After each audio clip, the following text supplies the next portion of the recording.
Welcome to Energize Your Life with EFT. I just want to introduce myself. I'm Jackie O'Connor, and I am the founder of Heart Place Hospital. So Heart Place Hospital offers the kind of care that has been missing, the care that keeps our dedicated professionals in their roles rather than burning out or seeking opportunities overseas. And we provide the vital advice, support, and tools that our frontline heroes and vulnerable citizens need to advocate for themselves, stay rejuvenated, and continuing doing what they love. Healthcare and educational professionals on the front line need our support to keep New Zealand thriving. So I welcome you today to join us to learn how EFT can be a cornerstone in maintaining their wellbeing and effectiveness. So today we're being joined by Tanja Blinkhorn and Jenny Malcolm, and they're both coaches and EFT practitioners. And we have created this event, this lunchtime event, so that they can present what they're going to be presenting in next week at the 3rd Australasian Lifestyle Medicine Conference in Adelaide. And then following after that, the annual New Zealand Psychological Society Conference in Christchurch. So today, the purpose of today is to really experience the transformation of EFT, emotional freedom techniques, and understand its relevance for anyone suffering from stress-related physical, mental, or emotional issues. So I will hand over to Tanja and Jenny, and I will keep an eye on continuing to let people in. Welcome. Hello, everyone. I'm Tanja, and I'm going to kick us off. Thank you for the introduction, Jackie. It's great for everyone who's here live. Thank you for being here, and also thank you to anyone who's listening to this and watching this at a later stage when you can. I want to briefly introduce Jenny and myself with our professional background, so you understand why we're here and then what we are going to do today. So Jackie does something different, which is great. Jenny and I are both coaches, and we are both neuro-linguistic programming practitioners, or NLP for short. Both of us are also Precure accredited health coaches, and each of us is an EFT practitioner or emotional freedom techniques, otherwise known as tapping. We are accredited through an Australian company called Evidence-Based EFT, and the head of this company is Dr. Peter Stapleton, who is a health and clinical psychologist, and as of last month, professor at Bond University on the Gold Coast. Jenny and I are both working towards our advanced practitioner training, and each of us works from home. Jenny's in Christchurch, I'm in Auckland. Most of the clients that we see are online, but we also have some clients that come and see us privately and personally here at home. And Jenny and I really, really like our one-on-one work, because this is where really deep and meaningful change can happen, and we're able to facilitate that. And we are also aware of the restriction that this one person, one session gives us as far as spreading the word of this tool is concerned, which is why we're in the process of putting together a personal wellness program for the workforce, and which is why we jump at opportunities like this, as well as the conference next week and the conference in September, so that we can spread the word, because we are really passionate about this tool. And we have a vision. We want frontline workers all across the country to know and use this tool, not just for themselves, but also for the people that they are helping, be that paramedics, doctors, nurses, firefighters, teachers. And we want today to raise your curiosity. Maybe you come to this session and know nothing about EFT. That's great. You will know more in 45 minutes. And maybe you have experience with a practitioner or by yourself using the tool. And I kind of feel we will add something to what you already know today. So we want you to become curious and be curious. In the next 45 minutes, we're going to tell you what EFT is, or tapping. We're going to use those words interchangeably. We're going to tell you briefly what the history of EFT is, how it came to be, a quick summary of the science so far. We're going to do a couple of group tapping demonstrations, so make sure your mics are off for that one. And we're going to invite you to participate. We're going to share a couple of case studies. We're going to talk to the relevance for you. And we're going to put a Q&A session in there, a 10-minute one, before we quickly summarize and then finish off the session. So Jenny, over to you. What is EFT tapping? Thank you, Tanja. I'm really excited to be here. Lovely to see you all.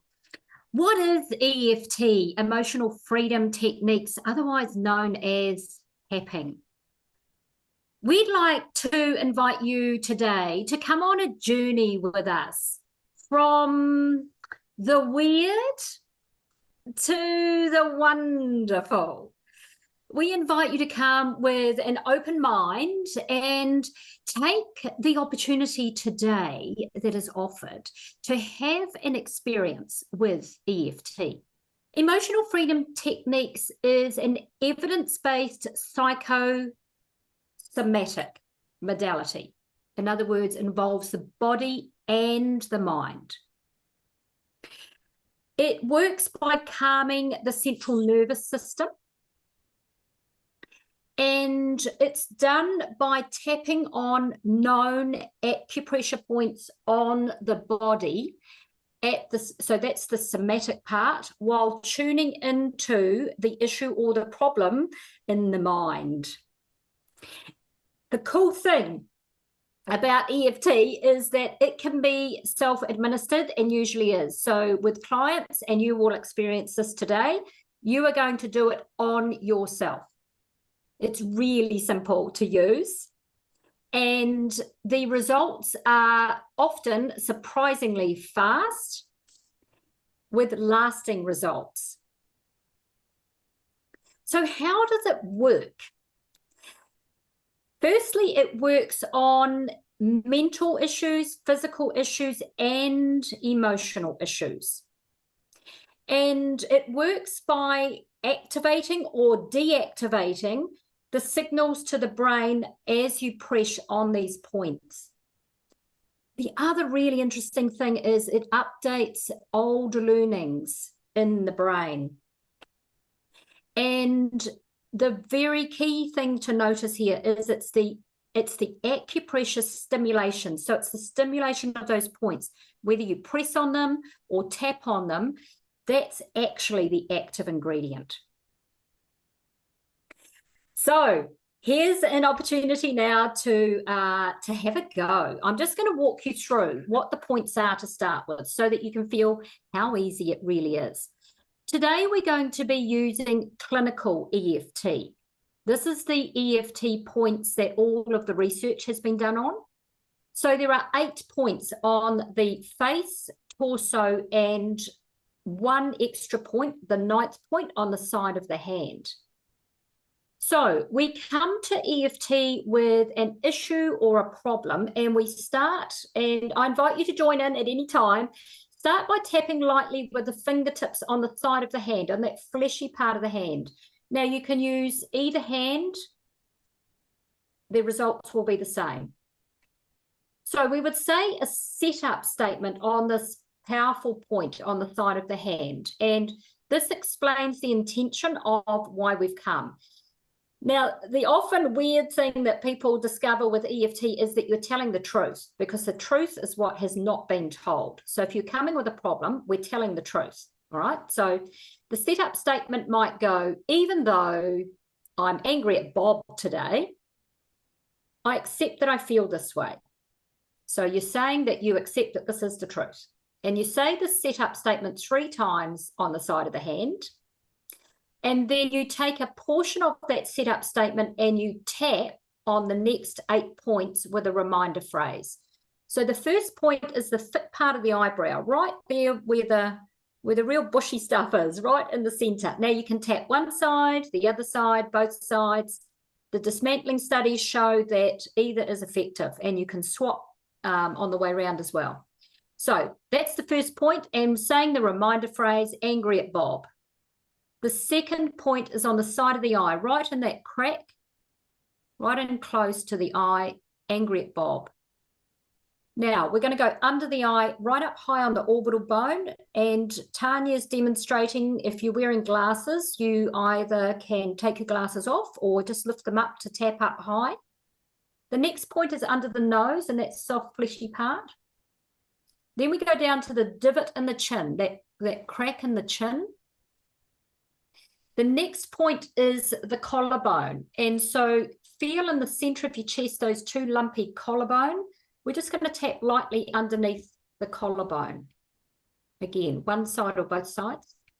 The next point is under the armpit. So 10 centimeters, 4 inches, about the bra line for that who's relevant. Right on the side of the rib cage. And then the top of the head, right in the center. That's the last point. Gentle breath in and out. So that's one round of EFT, real easy. So let's give it a bit of a try.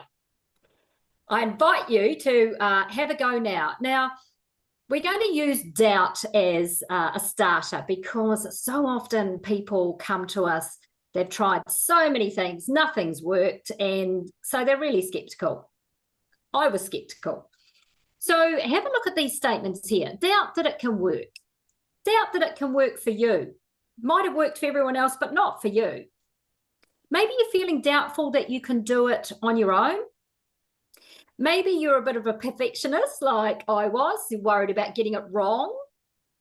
Or maybe you just simply feel a bit silly because, let's face it, it is a bit different. So I invite you to choose one of those statements, or maybe another statement that resonates more for you around doubt. And tap on the side of the hand. Now, before we go any further, I'm just going to ask you to rate that doubt. Like, how do you know you're doubtful? How do you know? Just check in and do a quick body scan. How do you know you're doubtful? If you have no doubt, give that a rating of 0. If your doubt is through the roof and you are so skeptical you're not even going to try, then your doubt is probably 10 out of 10. So just notice how big your doubt is, because we need a starting point to know, and it will be individual. So let's go. Tune in and notice how you know, even though I'm feeling doubtful. And I'll invite you to, because you've got your mics off, you can, Simon says, echo this back. So even though I'm feeling doubtful, I accept that I feel this way. Even though I'm noticing doubt, and that's the truth, and that's okay. Even though I'm noticing doubt in my body, I accept that this is the truth. Okay, so up to the thick part of the eyebrow, noticing how you know you're doubtful. Feeling doubtful. Side of the eye, this doubt in my body, under the eye, feeling doubtful, under the nose, and that's okay. Chin, I'm allowed to be doubtful. Collarbone, it's okay to have doubt. Under the arm, feeling doubtful. Top of the head, noticing this doubt. Gentle breath in and out. Okay, that's one round of EFT. And I wonder already in a couple of minutes what you've noticed has changed with that doubt. Maybe for some of you, the doubt's gone up because you are now focused on it. That happens sometimes, and that's okay. Maybe the doubt's just exactly the same, nothing's changed, and that's okay too. Or maybe you've noticed already that you're feeling a little bit calmer about the doubt. Just tune in and notice what is right for you, where that doubt is and how big it is on a scale of 0 to 10. And let's go again. Even though I'm still feeling doubtful, I accept that I feel this way. Even though I've still got doubt, and that's okay, I accept that this is the truth. Okay, so we're going to cut it short and we'll jump up to the thick part of the eyebrow. Still feeling doubtful. Side of the eye. Still feeling doubt. Under the eye, and that's okay. Feeling doubtful. Chin. Still feeling doubt. Collarbone. I'm allowed to feel doubtful. Under the arm, it's okay to feel doubtful. Top of the head, still feeling doubt. Gentle breath in and out. Okay, what have we done? Probably 3 minutes of tapping. What are you noticing already? Just check in again and notice where that doubt is. Notice how big it is on a scale of 0 to 10. Let's do another final round. Even though I'm feeling residual doubt, I accept that I feel this way. Even though I'm still feeling doubt, I accept that this is the truth. Okay, and we'll cut it short again and just jump up to the thick part of the eyebrow. Residual doubt. Noticing residual doubt. It's okay to be doubtful. Residual doubt. My residual doubt. Collarbone, noticing residual doubt. Under the arm, it's okay to be skeptical. Top of the head, residual doubt. Gentle breath in and out. Okay, just check in again and notice what's changed. That's just a wee taster, a 5-minute go at EFT. I'm going to hand over now to Tanja to give us some history. Thanks for that, Jenny. The history of EFT, it all started in the 1980s with an American psychologist called Roger Callahern. And Roger had become very interested in acupressure and acupuncture points and started studying them. He then began experimenting with different frequencies for different emotional issues that his clients had, and presumably himself as well. He called this whole system that he came up with thought field therapy, or TFT for short. He had some early studies commissioned, which actually had quite impressive results as well. He began teaching, and one of his early students was Gary Craig. At that time, Gary was a NLP master practitioner as well as a performance coach. But his original training was that of an engineer at Stanford University. And maybe with that engineer mindset of simplifying, streamlining, he wondered if he could simplify the algorithms that Roger Callahern had come up with. And he tested them and practiced them and made sure that having just one basic recipe, like the one that Jenny has just shown us, would still work as effectively, and it did. He called this whole system EFT, Emotional Freedom Technique, the idea being that we will be able to recall an event that happened, be that a traumatic event or just an upsetting event, and no longer be triggered by the emotions and thoughts that had triggered us before we applied EFT to it. Gary also began teaching, and in 1995, his first training video and EFT manual was released. This manual, by the time that Gary retired in 2010, had been downloaded 2 million times and translated into 20 different languages. When he retired, he also contributed the trademark names of EFTS, or Emotional Freedom Techniques, there's 48 altogether, to the public domain. The first 10 to 15 years, in those early years, when practitioners used the technique, they had zero science to back them. They continued to use the technique because of the results that they experienced in themselves and their clients. That is no longer so. Jenny and I and every other practitioner today has over 20 years of very significant science, not just in the English-speaking countries, but also from non-English-speaking countries.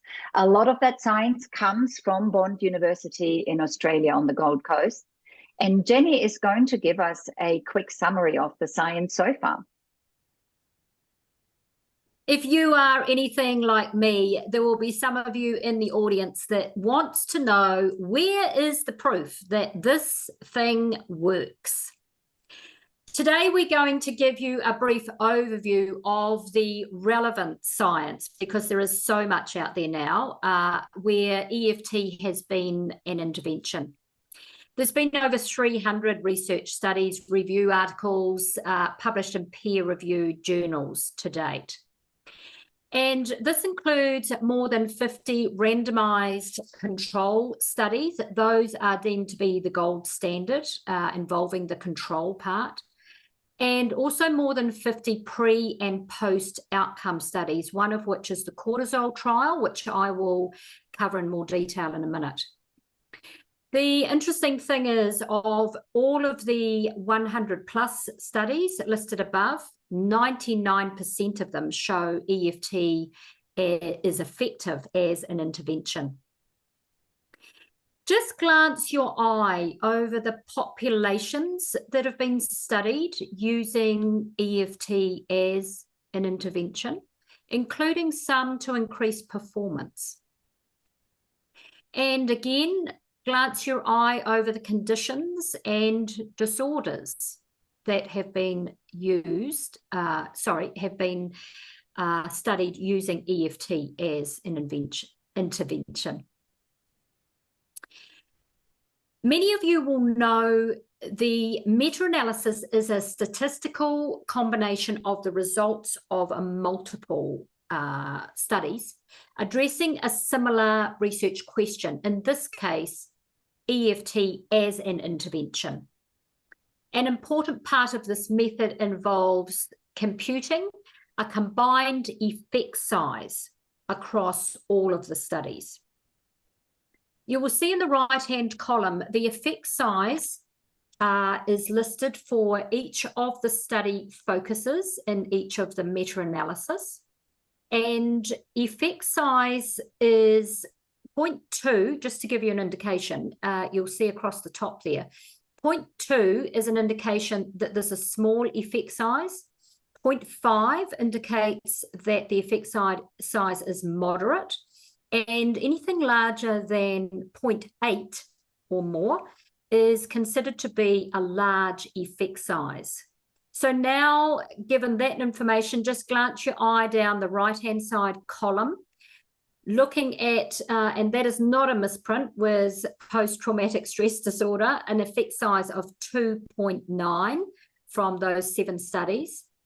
There were 8 studies involving body sensations, and for example, that might be pain, where the effect size was 1.09.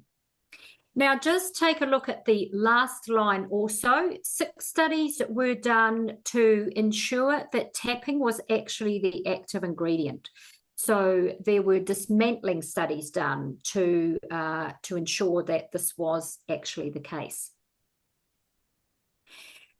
Just a quick glance at this slide. It's quite a powerful slide. It was a 4-day workshop taking into account all sorts of different aspects that EFT was used for as an intervention.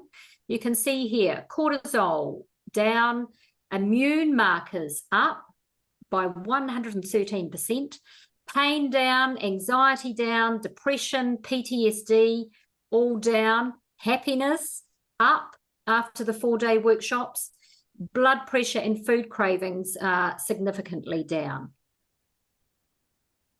I did say I was going to cover a pre and post outcome study, and the cortisol one feels quite relevant for anybody really. Most of you will know that cortisol is a natural hormone in the body that's released in the stress response. Over a long period of time, it's not so helpful. Dr. Dawson Church in America decided to do a cortisol study involving 1 hour of tapping on individuals. So they took saliva cortisol levels before they started the trial. And then 30 minutes after they finished the 1 hour intervention, they retook the cortisol test from the saliva. So of the 83 participants in this particular trial, they were divided into resting, so that's your control, doing nothing. There is another group that had talk therapy one-on-one, and another group had EFT for an hour one-on-one. As you can see here, the resting and the talk therapy had a very similar result. So it shows very clearly that cortisol will drop if you're just resting. However, the EFT group one-on-one was 1 hour, just 1 hour of intervention showed a drop of 24% in the cortisol. Dr. Peter Stapleton, who Tanja mentioned earlier at Bond University, decided to replicate this trial in 2019 with one variable. She decided to do it in a group setting. So one part of the group were doing nothing. One other group were having talk therapy in a group setting. And the last group were having EFT for 1 hour in a group setting. Now, the results of this were quite dramatic. In this case, the talk therapy had a 19.5% reduction in a group setting. And the EFT group, that is not a misprint, 43% drop in cortisol after 1 hour of tapping in a group setting. Food for thought, which leads us into the next section. Tanya's going to cover us with food craving trials. The food craving trials. So long before Peter Stapleton was aware of EFT, that it existed, as a clinical and health psychologist, she was already working in the area of eating disorders. That was her area of speciality. So when the powers to be at the university where she was working at the time suggested that it might be time for her to begin some research, she asked permission to do this on food craving and EFT as an intervention and was granted the permission. So in the following years, 4 studies were done using EFT as an intervention. The things that were measured were food cravings, the power of food over the individual, the restraint capabilities of the individual, and also somatic symptoms as well as psychological markers of anxiety and depression. In the first study, it was between EFT and a control group, and EFT led to significant and lasting reductions in all of these areas. The next study that was conducted, Peter and team wanted to know how would it be comparing EFT against CBT or cognitive behavior therapy, which was considered the gold standard at the time. And the same results in all these areas of food cravings, power of food, and restraint capabilities. So the result of this study was that EFT was comparable to CBT. 2 measures, the ones of anxiety symptoms and depression symptoms, EFT actually stood out as being much better. The depression symptoms never came down in the CBT group. The anxiety symptoms did come down, but only for the 8 weeks of the intervention. And once the intervention stopped in cognitive behavior therapy, the anxiety levels shot back up. In the EFT group, both those markers came down during the intervention and stayed down. And both the CBT group and the EFT group were measured at 6 months and at 12 months after the trial, after the research. And the results were still there as they had happened immediately after. So the next thing Peter wanted to know, would this work if we delivered all of this online in a self-paced course? This was a trial that was opened up worldwide, and there was a few hundred participants, and the answer is yes. This is a slide that shows the results. Food cravings came down, power of food came down, depression and anxiety came down, as did the somatic symptoms, and the restraint capability came up. The additional thing they did with this trial is they didn't only just do the follow-up at 6 and 12 months, but they followed up at 2 years, and all the results were either still in place or had even improved slightly. So that gave us the idea, or that basically meant that the changes, it didn't suggest that the changes were permanent. The next thing that was done was a pilot food craving trial involving fMRI machines. There is a hospital close to Bond University, and Peter and team went there. There were 15 participants. There was an EFT group and a control group, and all participants were put into the fMRI machines while the scientists looked at the brain scans. And what they did is they showed them images of high-calorie foods, pizza, donuts, ice cream, chips, the usual kind of offenders. And the reward and loss center in everyone's brain just lit up. Then they had the 4 weeks of intervention with EFT or nothing in the control group. And the result was that there was a significant decrease in that reward and loss center in its activation. And I show you what that looked like. You can see on the left is the brain scan at the beginning of the trial, where the bright orange and yellow areas are the reward and loss center that lit up. In the EFT group, their brain scan was this color. There was no longer lit up, which showed us the deactivation. That was not so for the control group. When they were put through the machines at the end of the 4 weeks, their brain looked exactly the same as in the beginning of the trial. We don't have the slide here today, but Peter and team has also done an 18-month chronic pain trial, and we've seen the brain scan before and after of that, and the same is true, that at the beginning it was the brain scan of a chronic pain patient, and at the end it no longer showed the brain scan of, or the brain of, a chronic pain patient. With all that in mind, it could be time for another demonstration, Jenny. Oh, okay. So you've had a taste of EFT and how it works on doubt, or maybe it doesn't work on doubt. I'd like to invite you to be curious and open-minded still, and let's have a look at a somatic possibility.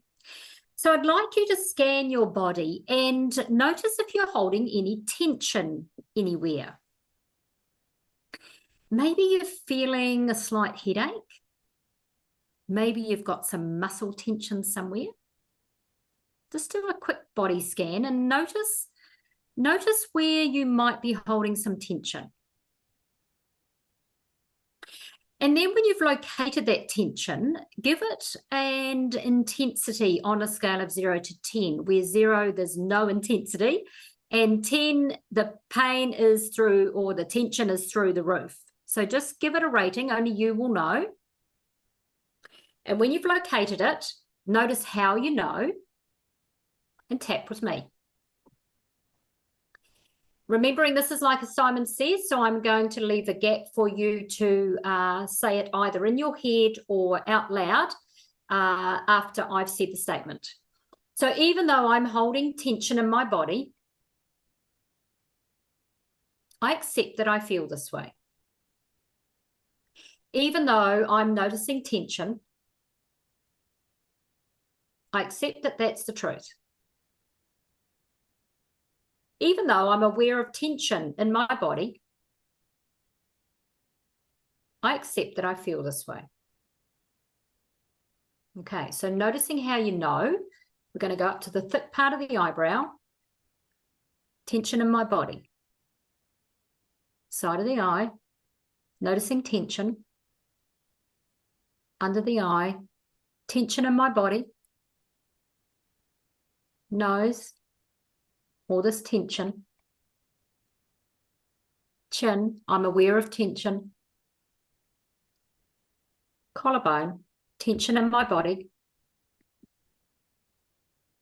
under the arm, holding tension, top of the head, aware of tension, gentle breath in and out. Okay, that was what, 1-2 minutes of tapping. Just check in and notice. Maybe the tension's gone up because now you're focused on it and you really know where it is. Maybe nothing's changed, and that's okay too. Maybe the tension has moved And that can happen as well. So just notice how you know where the tension is. Notice how big it is on a scale of 0 to 10. And let's go again. Even though I'm still aware of tension, I accept that I feel this way. Even though I'm still aware I'm holding tension, I accept that this is the truth. Okay, so we're just going to cut it short. We'll whip up to the thick part of the eyebrow. Still holding tension. Tension in my body. Noticing tension. Feeling tense. Chin, still feeling tense. Collarbone, this tension. Under the arm, noticing how you know. Top of the head, tension in my body. Gentle breath in and out. Okay, just notice again, where is that tension and what's changed? Notice how you know. Give it a rating. We'll do one final round. Even though I have residual tension in my body, I accept that I feel this way. Even though I'm aware there's residual tension in my body, and I know where it is, I accept that that's the truth. Okay, we'll cut it short again and just whip up to the eyebrow. Tension in my body. Residual tension. Under the eye, noticing residual tension. Under the nose. Tense body. Chin, residual tension. Collarbone, noticing tension. Under the arm, residual tension. Top of the head, my residual tension. Gentle breath in and out.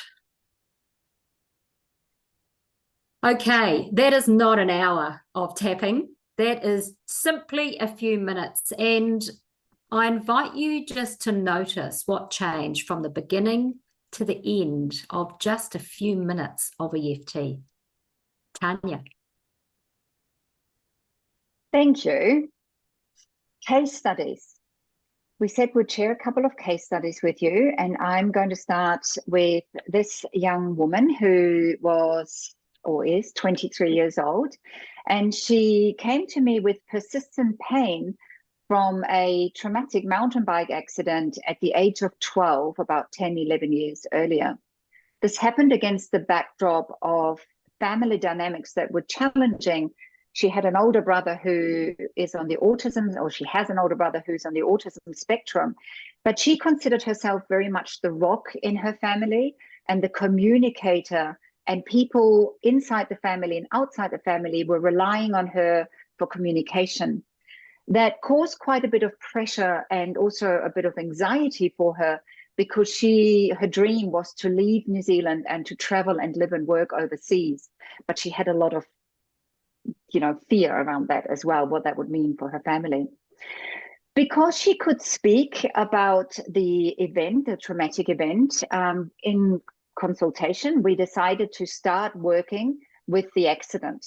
And we started working through it quite systematically. And literally every session, within 5 minutes, a memory or thought would pop up. That part is normal. In EFT, that's exactly what happens. But it wouldn't be related to her trauma, the accident, but it would actually be related to something to do with her family. And at some point, a few weeks in, she apologized to me saying, sorry for taking so long to work through the accident.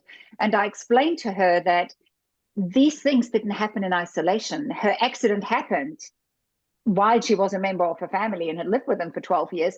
And also the recovery happened within a 1-year-long recovery happened within the family dynamics. So as we were working and we were releasing the trauma memories, what happened is that her family relationships improved. She noticed that, but certainly her family noticed that as well. And finally, in February this year, she felt free to travel away from New Zealand and away from the family without feeling that anxiety, what that would mean for everyone else involved. She has been traveling in Southeast Asia, and 2 months into her journey, I got this wonderful message from her where she suddenly, and it was a sudden thing, where she suddenly realized she had actually been carrying a 16-kilo backpack for the previous 2 months and has been completely pain-free, which was very exciting for both her and me. Before I pass you on to Jenny to share her case study, I want to just say a quick thing about trauma. As evidence-based EFT practitioners, both Jenny and I are trauma-informed. And we know that trauma does not encode through our prefrontal cortex or our rational mind. And while it can be important that we have some understanding in our conscious rational mind of what happened back then and how that might play out in our current life with certain patterns, the trauma itself was encoded through our 5 senses. It is what we heard at the time, what we saw, what we felt in our body, what we tasted and smelled. And so with EFT, as with other somatic modalities, we are releasing the trauma through our body and through the senses in exactly the same way as it was encoded, which is why it is so effective. Jenny. I had the privilege of working with a 38-year-old farmer recently. He didn't contact me himself directly. His boss's wife did. And I explained to her that I couldn't work with her employee unless he agreed, which he did. So she was concerned about a change in character that she'd noticed in very recent times. He was behaving very out of character, quite angry, showing signs of anxiety. And so when I started working with him, he informed me, not thinking that this had anything to do with it, informed me that 6 months previously they'd lost a stillborn child. So he was, and he had not dealt with the grief. He just boxed on. That's what you do. A Kiwi male, you just box on. Actually, some Kiwi females do that as well. And it also transpired that he wanted to return home to the UK. And as we started tapping, releasing some of the grief and the anger, he realised that the anxiety was around moving back to the UK with his other son and wife and leaving behind the stillborn child. And that was actually what was at the root of what was going on. Now, there's no way his rational mind was going to work that out. So we did this cool technique of tapping and ranting, letting the anger out. So basically, we just tap around these points while he rants, while he gives a voice that he has not yet given a voice to. His wife noticed that the relationship between them had improved. His boss at work noticed a huge change once he'd released the anger, and the sadness that so often comes after the anger, all these emotions around the unresolved grief. And the really cool thing is with EFT, this is what happens. Once you release all that fog, all that stress from the anger and the anxiety, it clears a path so that the rational mind can come back online and find the solution of how he could take his baby's body back to the UK with him, so his whole family was complete to move back home. So what now? How is any and all of this relevant for you? At the beginning of our presentation today, I said that we wanted to ignite your curiosity. So I wonder, how curious are you now?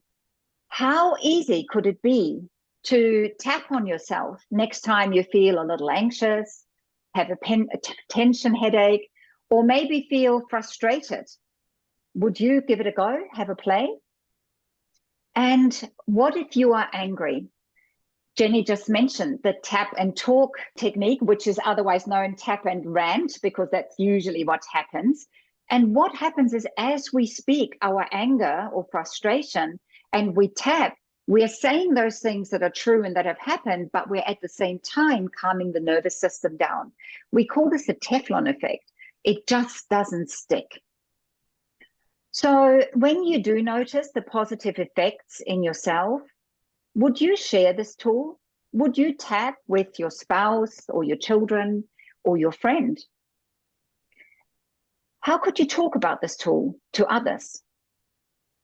One common issue our clients come to us with is that they want to make some changes in their lives, and they know what to do, and quite often they will take the first steps towards achieving that. But often the change cannot be sustained. I know I've been in that situation, and I know that Jenny has too. Maybe so have some of you. So the question is, what is stopping us? It is resistance. But why are we resisting to what we know in our rational mind we want to achieve? And more often than not, it is old programming, it is a limiting belief or old limiting pattern from our past. Would you consider working with an EFT practitioner to identify and then release that resistance so you can take the steps towards your goal? And finally, imagine someone close to you, or maybe clients if you're working with a client, is flooded with emotions, unable to speak. What if you just started tapping on yourself and encourage them to do the same on themselves to simply calm their nervous system? We use this tap and breathe technique when clients are overwhelmed, and usually they calm themselves within a round, maybe of 2 rounds of tapping, and the session can proceed. I have certainly used this technique often on myself. With that, we've come to the end of our presentation. We want to give you a 10-minute Q&A time, and I'm going to hand over to Jackie for that. And just after that, Jenny is going to just summarize what we've just heard. Thank you so much. What a great reminder for some of us, and a great introduction for many. Certainly very much part of the kaupapa of Heart Place Hospital if we can get this information to those in the front line, and it can ripple effect out so much faster. Hey Tanya, hey Jenny, how are you? Hi, good. Nice to see you. Or not. Yeah, you as well. Yeah. I'm just here with a colleague, and we just a question came up, which was kind of what the benefits are of having the one-on-one practitioner, because I guess from the perspective of the way you've illustrated it, it's very easy to do on your own. So kind of what would be the benefit of getting a practitioner to support you? Jenny, can I speak to that? Jamie, it's a great question. And in very short, we recommend both.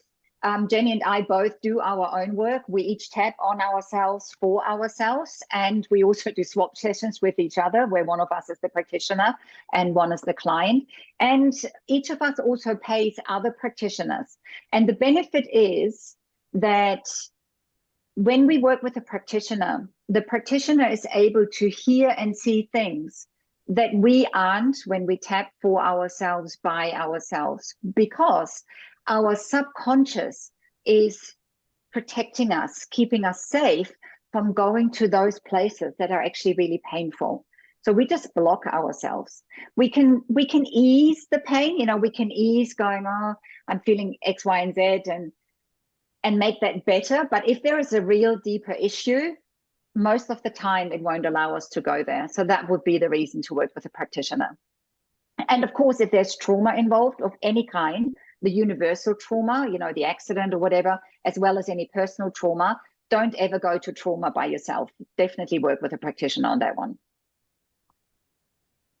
Okay. Did Thanks, I answer Tanya. that question, Jamie? Yeah. You Yeah, did. perfect. Yeah, and thank you for asking that, Jamie, because that's a great question. Yeah, we got asked that in the personal presentation as well. So yeah, good one. All right. Next we've got Melissa. Hi there. Hey, I was wondering, with the tapping that you mentioned, is that the specific order that you can do it, or can you sort of do it in any order? That's a great Jenny? question too, Melissa. So the cool thing about EFT, there is actually a physical system that this is the electrical message is being sent. So all of these points are connected. If you're going to, if you've got space and time to be able to tap through all of the points, and you can start in any order, it's not about the order, it's about the specific points. So the specific points is important. However, if you are in a situation, say you're on a Zoom meeting and you're in a bit of conflict with someone, you could be tapping on this just on one point on the side of your hand. In fact, I've had clients say this to me in between sessions. They're just tapping on the side of their hand out of camera view, and that's kept them calm through the session. From personal experience recently, ex-husband on the phone. So you're on the phone on this hand and you're having a conversation that's getting a bit out of control. You're just tapping with the other hand and calming your nervous system so it's not sticking. Or you could be in a restaurant with somebody that's triggering you and just rubbing or tapping on one of those points, and you will be getting the same effect. Oh, Does thank that you. answer the question? It does very much so. Thank you. Oh. No, Actually, I've got a document that shows not only the diagram, but a script of, you know, don't follow the script, but follow the structure of it, if you like, to show you how you can work on all sorts of different issues. So yeah, we can arrange for that to be sent out. Yeah, and also just as a complete aside, if you were to look up either Jenny or myself on our websites, if you subscribe to the newsletter, there's actually, we both created an ebook. So there is an ebook as well if you're interested in having the whole ebook. thank you. And Tessa? I had a follow-on question from Melissa actually, because when we were doing the exercise, I was just using this point here and I still noticed quite a decrease. So I was wondering about that, which I thought was really interesting. So glad to have that one answered. And then the other question I had was around the study that Peter Stapleton did on cortisol and how this was the group one that had a 43% reduction, whereas the individual one only had, I think it was 24, which is still heaps.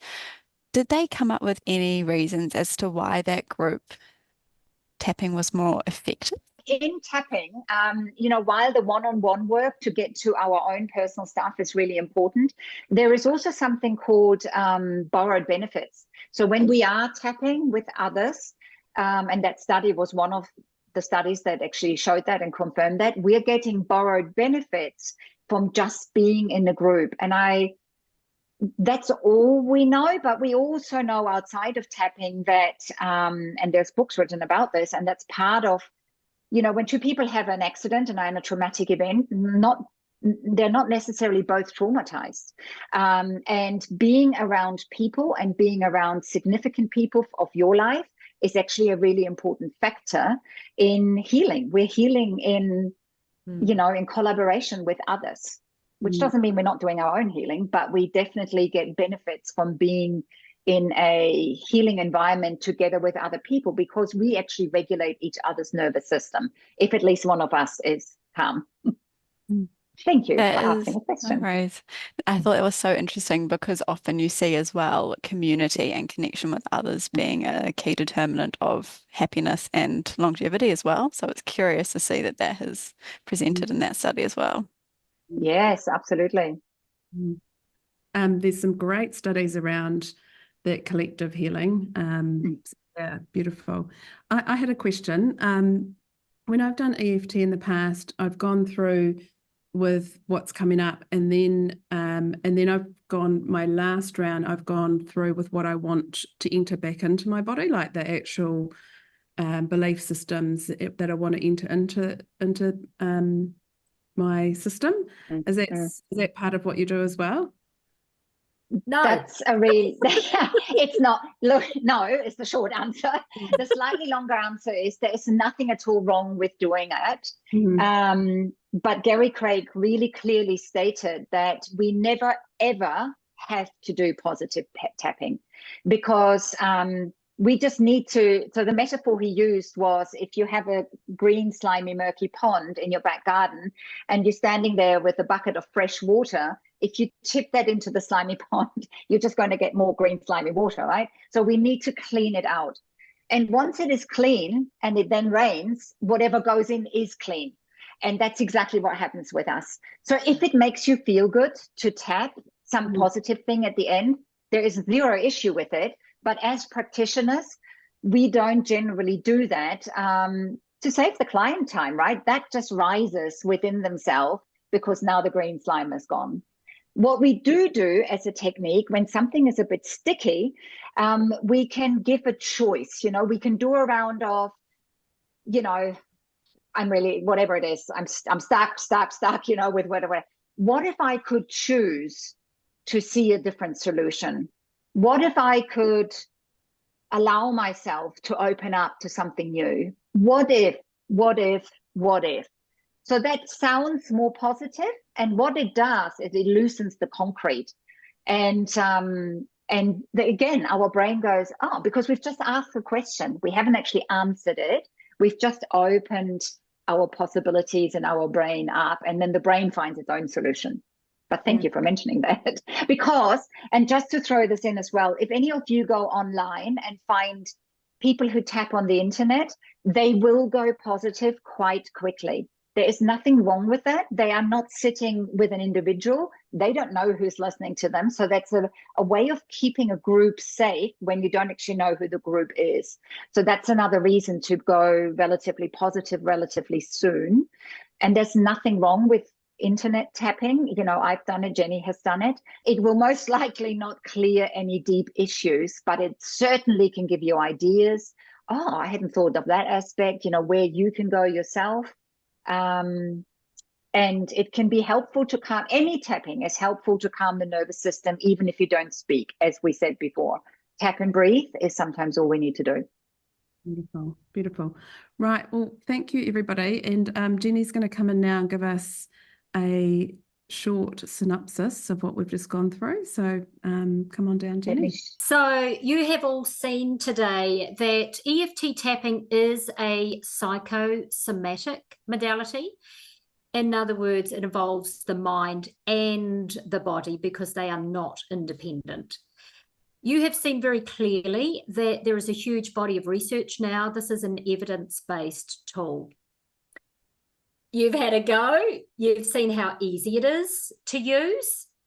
Often the results are quite fast, faster than you might expect. And that makes it a really cost-effective intervention for a range of situations. And of course, you've also seen that the results are lasting because the brain does some rewiring. We invited you right at the start to come with an open mind and to take the opportunity to experience the effects of this tool for yourself, even if only for a few minutes, and decide for yourself. EFT? Weird? Wonderful. Thank you very much for your interest and participation today. We look forward to you contacting us to know more. Thank you so much, everyone, for coming along and supporting Heart Place Hospital. And I will also follow through with a recording and any other information. So, yes, stay in touch and keep tapping. Thank you. Thank you.